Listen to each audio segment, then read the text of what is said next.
നമസ്കാരം. ഞാൻ ഇന്ന് എൻ്റെ ബ്രദറിൻ്റെ വീട്ടിലാണ് ഓണം ആഘോഷിക്കുന്നത്. ബ്രദറിന് സുഖമില്ല, അതുപോലെ എൻ്റെ ചേച്ചിക്കും നല്ല സുഖമില്ല, എൻ്റെ മൂത്ത ചേട്ടനും നല്ല സുഖമില്ല. എങ്കിലും അവർക്ക് ഒരുമിച്ചിരുന്ന് എന്നോടൊപ്പം ഇരുന്ന് സന്തോഷമായിട്ട് പങ്കിടാൻ ഭയങ്കര ഇഷ്ടമായിരുന്നു. അങ്ങനെ എൻ്റെ ചേട്ടൻ വിളിച്ചു.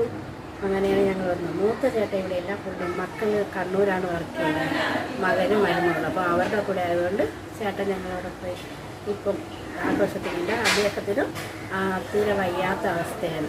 ഞാൻ എൻ്റെ ബ്രദറിൻ്റെ വീട്ടിലോട്ട് പോവുകയാണ്. ആ വഴിയിലാണ് നമ്മൾ ചെന്ന് എത്തിയിരിക്കുന്നത്. അകത്തോട്ട് കയറിക്കൊണ്ടിരിക്കുകയാണ്. അപ്പം ആദ്യം രാംകോ സിമെൻറ്റിൻ്റെ ഒരു ഗോഡൗൺ കാണും. അത് ബ്രദർ വാടകയ്ക്ക് എടുത്തിരിക്കുന്നതാണ്. അതിൻ്റെ പിന്നിലാണ് അവരുടെ വീട്. ഇതാ കൊച്ചുമോള് അത്തപ്പൂക്കളുമായിട്ട് അതിൻ്റെ മുന്നിൽ തന്നെ ഉണ്ട്. ഞാനും എൻ്റെ ബ്രദറുമാണ് ഈ കാണുന്നത്.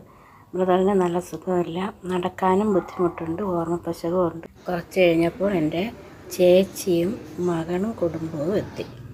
അപ്പോൾ അവരകലെ നിന്ന് വരുന്ന കാഴ്ചയാണ് നമ്മളീ കാണുന്നത്. ചേച്ചിയും തീരെ വയ്യാത്ത അവസ്ഥയിലുള്ള ആളാണ്, നടക്കാനും ബുദ്ധിമുട്ടുണ്ട്, ശാരീരികമായിട്ടുള്ള എല്ലാവിധ പ്രയാസങ്ങളും ഉണ്ട്.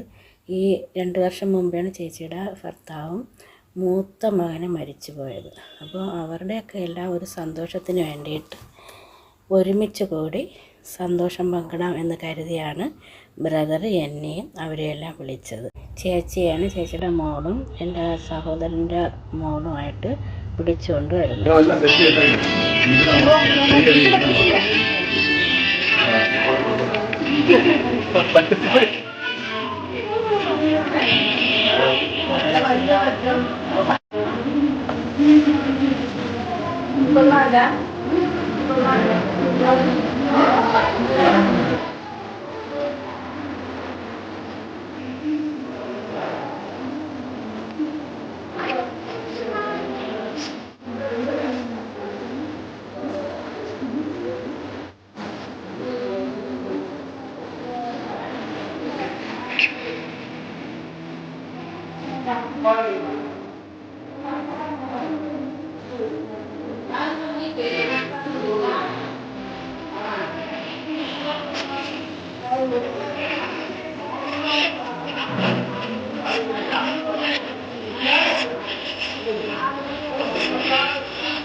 ഇത് എൻ്റെ ചേട്ടനും എൻ്റെ ചേച്ചിയാണ്. 2 പേർക്കും സുഖമില്ല.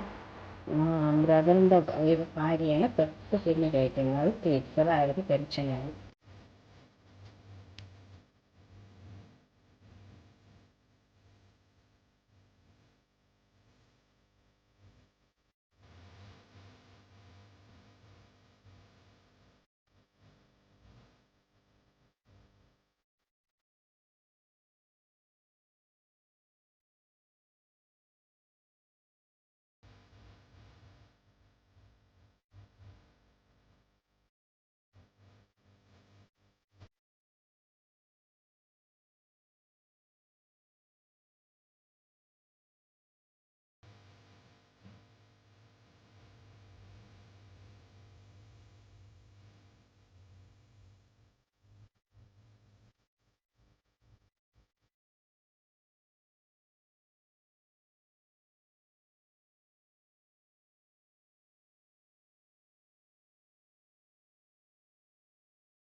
ഇതെൻ്റെ ബ്രദറും ഞാനുമാണ്. ബ്രദറിനും തീരെ വയ്യാത്ത അവസ്ഥ. അവരുടെ ആഗ്രഹപ്രകാരം ഞങ്ങൾ ഓണം ഒരുമിച്ച് അവിടെ ആഘോഷിച്ചു.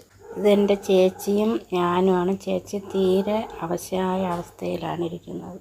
ഇത് ചേച്ചിയും കുടുംബവും ഒരു പഴയ ഫോട്ടോ.